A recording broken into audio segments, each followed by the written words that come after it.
Et salut la team, bienvenue sur cette nouvelle vidéo. On se retrouve aujourd'hui à Coquerel en championnat de Picardie. Non, championnat de la Somme, pardon, FFC, catégorie Pass Open. Alors sur cette course, la particularité, c'est que nous étions au plein milieu du mois de juin.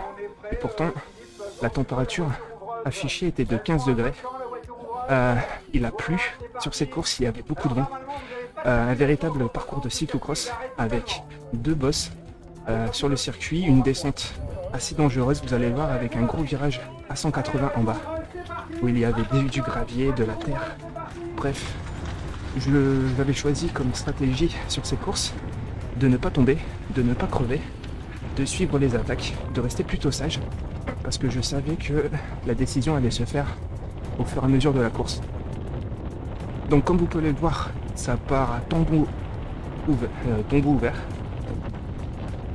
Donc le circuit ici, on partait directement sur un faux plat descendant avec un gros vent de côté. Donc vous pouvez voir sur les éoliennes. Je vous montre pas, il y avait un vent relativement fort qui venait de la droite sur cette partie-là. Ici la route est humide. Vous allez voir que de l'autre côté, elle est complètement détrempée. Et c'était la période où les cultivateurs récoltaient un petit peu. Du coup, il y avait pas mal de terre, surtout de l'autre côté, vous allez voir. Comme je vous l'ai dit, pas mal de crevaisons. C'est une course qui a eu lieu à 9 h du matin. Clairement, au vu de la température du temps, j'ai failli ne pas y aller. Je me suis finalement décidé, puisque je suis le tenant du titre. Je suis le champion de la Somme en titre, donc il fallait que je protège mon titre. Mais beaucoup de concurrents avaient choisi de rester bien au chaud, au lit. Et honnêtement, je les comprends. Donc vous pouvez voir qu'un homme a fait le départ. Cet homme là est Antoine de mon club, la Saminoise. Donc il a décidé de... Donc c'est un gros moteur, hein. Il est un très gros rouleur, donc il a décidé de mettre sur ce vent de côté sa puissance à profit. Mais on peut voir que tout de suite, les différentes équipes se mettent en place pour ne pas laisser partir. Donc là, on va tout de suite arriver dans quelques dizaines de mètres dans la petite partie descente sinueuse. Et vous verrez qu'en bas, il y aura un gros virage à gauche qui va vraiment faire mal. Et qui va faire partir à la fois de quelques coureurs d'ailleurs. Et nous, on appelle ça un chemin, pas une route. C'est clair que c'est un chemin étroit. Clairement, là, c'est la largeur d'une voiture. On ne peut pas faire passer deux voitures de front, ça c'est clair. Donc, sur cette course, les sensations étaient plutôt bonnes. Après, je suis pas du matin, hein, comme vous savez. Je roule tous les soirs, en semaine. Donc le matin, en général, c'est le moment où j'ai plutôt mal aux jambes, où je mets toutes les chances de mon côté pour récupérer. Donc voilà, les sensations n'étaient pas super, mais je savais qu'au fur et à mesure de la course, ça allait se débloquer. Je savais également qu'il y avait 2-3 coureurs à surveiller, et notamment la famille Tillois. Ils sont en force puisqu'il y a le père, le fils et le cousin. Et ce sont très très bons coureurs. Il y a d'ailleurs Christophe juste devant nous. Et ça va être l'un des coureurs que je vais surveiller. Avec Stéphane Pouillet qui est juste devant lui également. Donc là on arrive sur le virage à gauche. Et avec les graviers. Wow. Donc là on est à l'arrêt. Et juste derrière, grosse relance. D'ailleurs je prends le virage très très prudemment. Et on arrive sur la bosse, l'une des deux bosses du circuit, avec un pied relativement raide, avec des passages à 6-7%. Et comme je vous ai dit, Christophe Tillois en face une, et l'une des deux, comme c'est un des coureurs que je surveille, eh bien j'y vais. Donc rien de mieux pour s'échauffer que de mettre un peu d'intensité. Voilà, comme je vous ai dit, très gros virage à gauche, à l'arrêt, avec une bosse derrière la bosse. Et vous allez voir que si vous vous souvenez du sens du vent, et ben on a fait un 180. Du coup là on va avoir un vent 3/4 d'eau sur la gauche. Et en haut ça va être très facile pour les emplois de relancer comme ce monsieur est derrière de nous faire mal. Donc ouais, vraiment un circuit très compliqué. Et vous allez voir que le circuit en fait c'est ça tout le tour. Ouais, on n'a rien. Ouais, j'ai bien choisi le moment pour vous passer cette vidéo puisque on est en plein hiver. C'est le cyclocross en ce moment et voilà, au moins on sort pas des habitudes de l'hiver. Et on était en plein milieu du mois de juin. Les 15 degrés, la pluie, le vent. Ah, c'était franchement une catastrophe cette course. D'ailleurs à l'échauffement, j'étais frigorifié. J'ai hésité à courir en long, c'est pour vous dire. Donc bienvenue en Somme. Donc là, on est en haut de la bosse. Donc voilà, c'est la Picardie, hein, donc c'est pas des bosses très très longues. Hein. Mais par contre derrière, on arrive sur le plat. Et là on peut voir une grosse relance de Gauthier, toujours de mon club, la Saménoise, qui fait un deuxième mouvement de course. Donc moi je m'affole pas et j'ai pris la première attaque, donc là maintenant, je laisse faire un peu les copains. Et je suis tranquillement dans les boucles.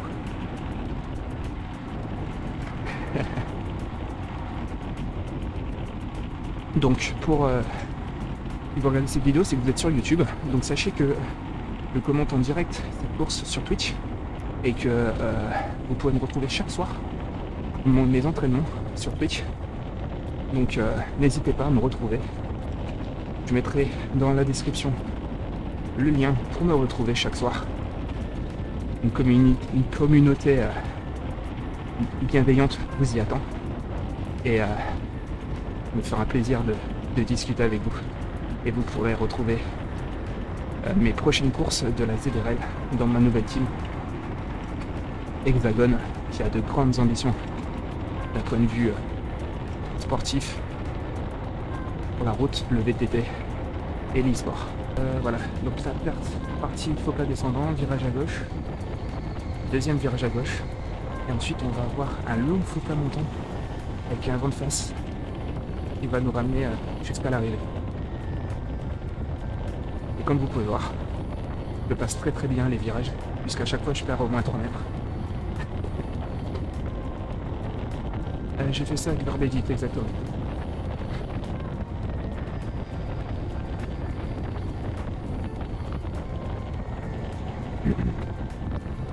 Donc deuxième virage à gauche. Et donc là, on reprend une bosse beaucoup plus longue, mais beaucoup moins pointue.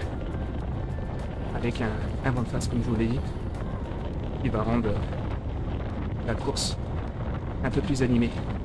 Et là, il fallait absolument être dans les roues pour pas prendre de courant d'air pour le coup. Parce que autant à l'abri, ça passait assez bien, autant lorsqu'on était exposé au vent, ça allait beaucoup moyen. Et donc là, je prends la roue tout de suite d'Antoine, qui est un beaucoup plus gros gabarit que moi, et qui me permet de revenir tranquillement sur ce qui était l'échappée.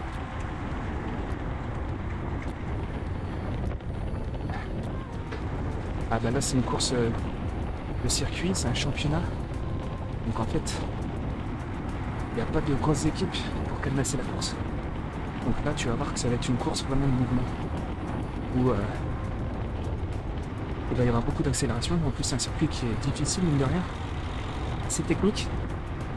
Donc il va y avoir beaucoup d'accélération. Et on va voir que je vais essayer de la jouer un peu malin. Et je vais en même temps rester placé pour pas me faire piéger, puisqu'on peut voir que je suis toujours dans les 15-20 premiers. Mais en même temps, je vais essayer de pas trop en faire.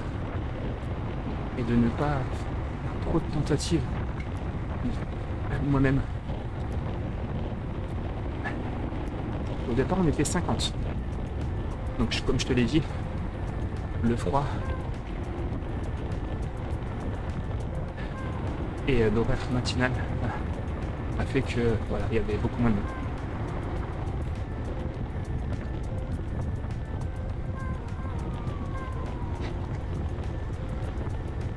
Donc là, on peut voir que je suis relativement en forme, hein, parce que je me permets de me replacer dans le vent. 400 watts. Donc voilà, j'étais relativement bien. J'ai le cœur qui est à être un 65 à peu près, je vois pas très bien. Mais voilà, je suis relativement bien, je suis à l'abri. Donc là j'observe, il n'y a pas grand chose à faire. Hein. À cet endroit là ça sert à rien d'attaquer puisque ça roule déjà très vite. Là il faut juste prendre son mal en patience et attendre. Voilà. Je pense que sur cette course là, l'endroit où on pouvait vraiment essayer, c'était après le gros virage dangereux avec les graviers là. Voilà, une grosse relance et essayer de partir à cet endroit là. Donc là Gauthier à droite qui se replace dans la roue.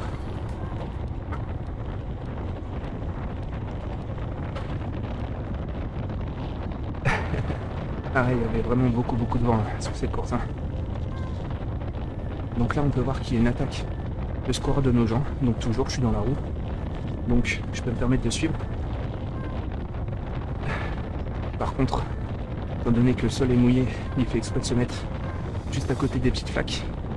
Il fait que si je veux m'abriter, je suis obligé de passer dedans. Donc moi ça me dérange pas d'être mouillé, par contre risque de crevaison. Donc j'essaye de pas trop rouler dedans non plus. Mais j'essaye de pas trop me fatiguer. En plus, ça nous a dégueulassé la caméra. Bon, je vous rassure, la petite goutte va bientôt partir. Donc, en fait, il a fait l'effort pour rejoindre une tentative d'échapper. Et en faisant ça, il a ramené tout le peloton là, avec lui. Et on va arriver dans le virage à gauche. Et regardez bien le coureur de l'équipe de Ham. Il va se faire une petite frayeur.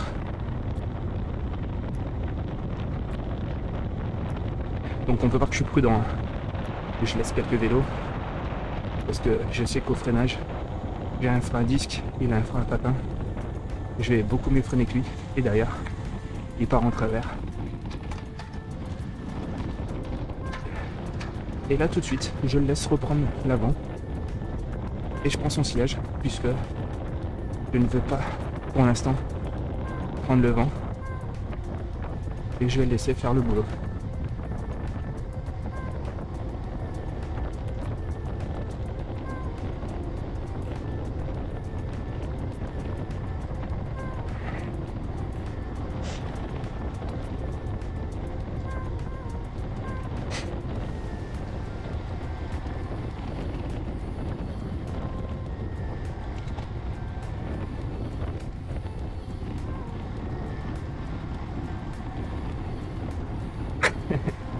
Ouais, écoute, les organisateurs sont un petit peu coutumiers du fait d'avoir ce genre de circuit. Hein.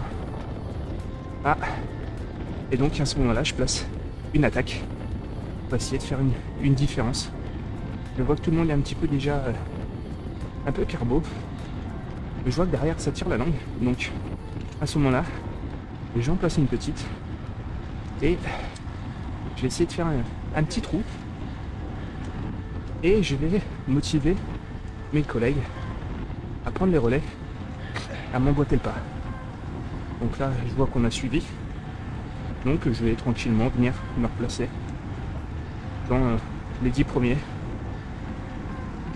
Puisqu'on arrive sur le plat et il va falloir s'abriter du vent à nouveau. Et donc comme je disais, les organisateurs, c'est l'équipe avec les cuissards verts là devant nous. Ils sont un peu coutumés du fait puisque ils organisent 3 ou 4 courses dans l'année. Et les 3 ou 4 courses c'est sur ces chemins là en fait. Alors, regarde, petite descente. Et regarde en bas de la descente ce qui nous attend. Là que je suis content d'avoir les freins à patin, les freins à disque, pardon. Regarde un petit peu ça. Regarde ce virage, ce chantier là.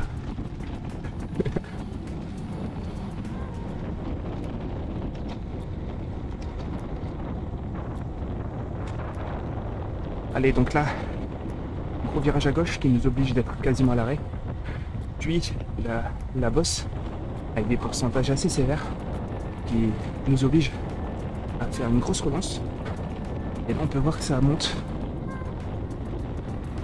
a une bonne allure. Ça se tend bien. Là, il valait mieux être bien placé à cet endroit-là, parce que sinon derrière, on faisait l'élastique. Et à un moment donné, on sait tous que l'élastique finit par céder. Donc là, moi, pas de problème, je suis dans les 10. Donc ça me permet de voir ce qui se passe devant.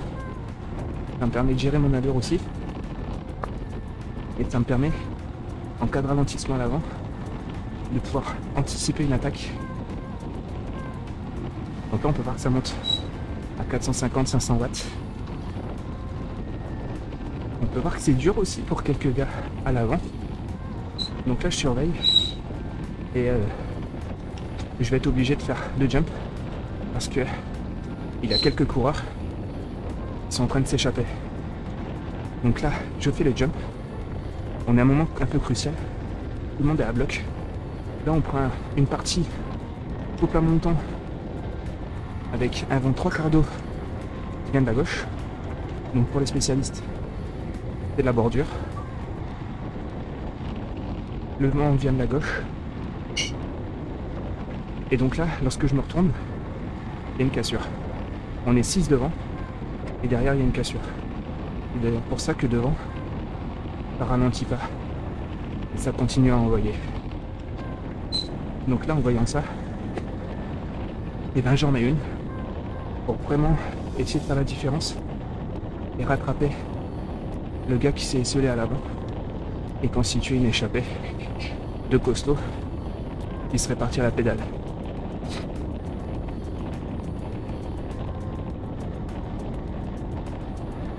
Et donc là, il n'y a pas le choix. Il faut remener du braquet après avoir développé un petit braquet dans la relance. Il faut mettre tout à droite, appuyer fort pour les pédales. Donc là, ce qui s'est passé, c'est que on a rattrapé le gars esselé à l'avant et en même temps, on s'est fait rattraper par 3 ou 4 gars. Et donc là, en fait, on se retrouve à 5 ou 6, je ne sais plus exactement, à l'avant, avec une dizaine de secondes pour les poursuivants. Donc là, on va commencer à se mettre en ordre de bataille pour constituer la première vraie échappée de la course. Donc là, vous savez comment ça se passe. On se met en ligne, un petit peu comme un contre-la-montre par équipe, et selon le nombre dans l'échappée, on va passer des brous de quelques secondes. Le problème là, c'est que on n'a pas suffisamment d'avance pour être sûr que l'échappée va aller au bout, et on arrive sur une portion que l'on sait qui va être compliquée avec un gros vent de face et un faux plat montant. Donc là, on a tendance à vouloir en garder un petit peu. Donc tout le monde ne veut pas passer des vrais relais. Et là, si on se met pas vite en ordre de bataille, on va se faire avaler. Donc là, Stéphane Pouillet, devant moi, l'a compris. C'est pourquoi il insiste. Il se retourne, il voit qu'il y a encore un écart conséquent. Donc il fait une jolie relance, histoire de remotiver les troupes. Ok, donc on se retrouve ici au kilomètre 52.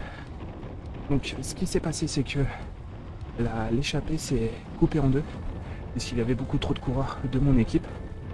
Donc en fait, Antoine de la Salminoise s'est retrouvé devant avec 4 autres coureurs, mais qui étaient pour le coup d'une autre catégorie que la nôtre, du coup qui ne pourraient pas pour le maillot.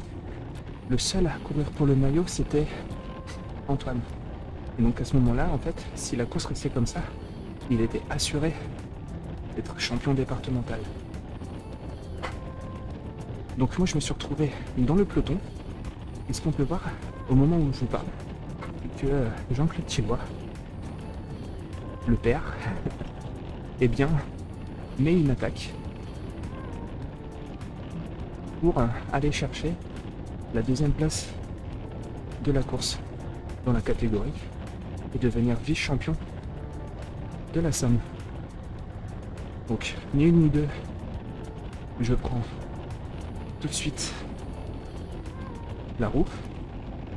Et comme j'ai un coureur à l'avant, ben, je vais attendre un petit peu avant de prendre un relais. Je vais d'abord voir ce qui est dangereux. Si nous allons être capables de revenir sur l'échappée.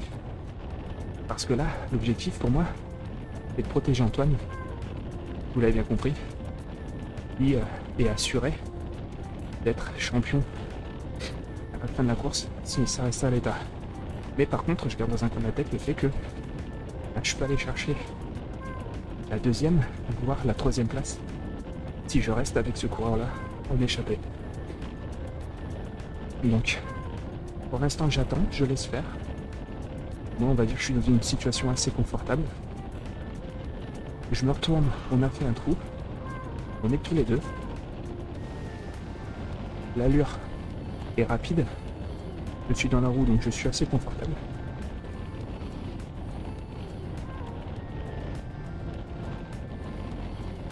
Et je vais me rendre compte qu'en fait, à ce moment-là, il reste assez peu de kilomètres à effectuer. Il reste 2 tours. Donc je vais me dire, ok, on ne reviendra pas sur l'échappée. Donc Antoine est assuré d'avoir le maillot.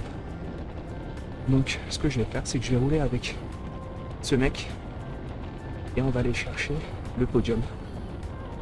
Et on ne sait jamais, grâce à ma pointe de vitesse, je vais peut-être pouvoir aller chercher le titre de vice-champion départemental. Et mon équipe ferait 1 et 2. Donc c'est pour ça qu'à ce moment-là, je prends le relais et on est parti. Donc à ce moment-là de la course, devant l'échappée à 1 minute 30 d'avance. Donc il reste. Et je crois qu'ils avaient écourté la course justement à cause du mauvais temps, Alexis, pour répondre à ta question. Du coup la course ne faisait plus qu'une 60aine de kilomètres.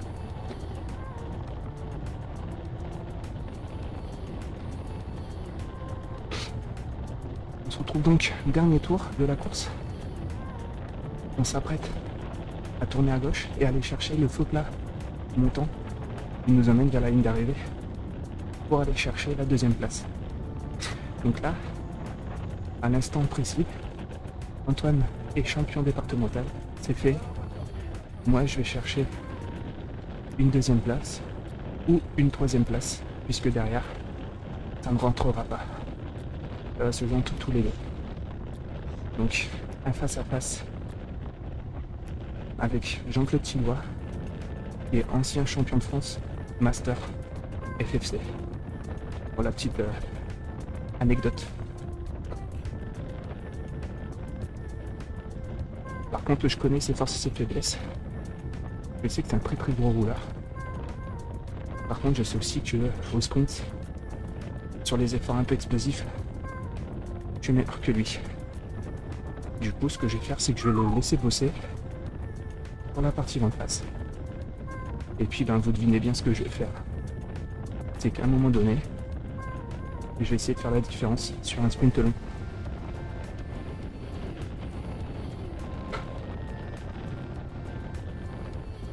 On peut voir au loin que je m'écarte, hein. Je reviens vraiment. Je ne veux pas me faire piéger, je reviens derrière. Pour voir si ça rentre. Je vois rien du tout. Je regarde devant, je vois qu'il y a un panneau avec marqué 500 mètres. Donc je vais me laisser un peu décrocher. Et puis, je vais mettre une attaque avec un peu de vitesse. Histoire d'être sûr qu'il prenne un peu de vent. Et que s'il veut me rejoindre, il devra faire un très gros effort.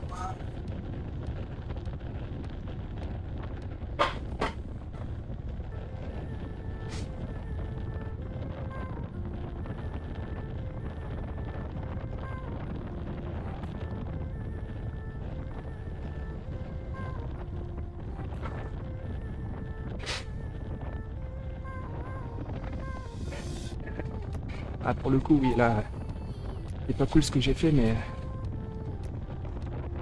j'ai marqué Rivry et le nom de la ville de son team. Pour le coup, je l'ai joué tactique là. Hein. Il y a des moments où il faut pas, c'est pas cool, et il y a des moments où c'est nécessaire. Et lui, il joue le jeu parce qu'il sait que devant, un coéquipier à moi, hein. Je vais pas rouler sur un coéquipier à moi. Donc là on peut voir que je laisse quelques longueurs. Et ben c'est pour pouvoir en mettre une. Donc c'est parti.